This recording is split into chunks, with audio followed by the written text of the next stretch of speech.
Today I'm in Lavenham in Suffolk, and it is perhaps the most beautiful village in England. It forged its name on the back of the prosperous cloth trade, and by the 16th century this was the 14th wealthiest town in Britain, paying more taxes than cities such as York and Lincoln. Now, with such wealth here, the village played host to many royal visits. In 1487, King Henry VII visited and fined the residents for displaying too much wealth. Indeed, using all of this timber, which was a particularly expensive material, was a sign of great wealth at that time.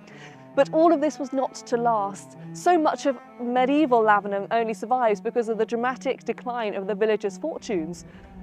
When the demand for wool declined, residents were unable to afford the latest architectural updates, the Georgian or Victorian facades, and so these outdated medieval buildings remained.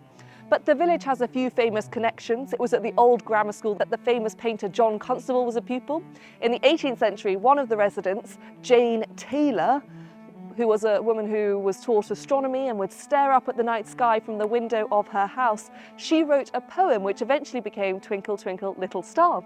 And in more recent years, this was a filming location for Godric's Hollow in Harry Potter films, which is no surprise because this really is very beautiful. So if you're ever in Suffolk, be sure to make a visit.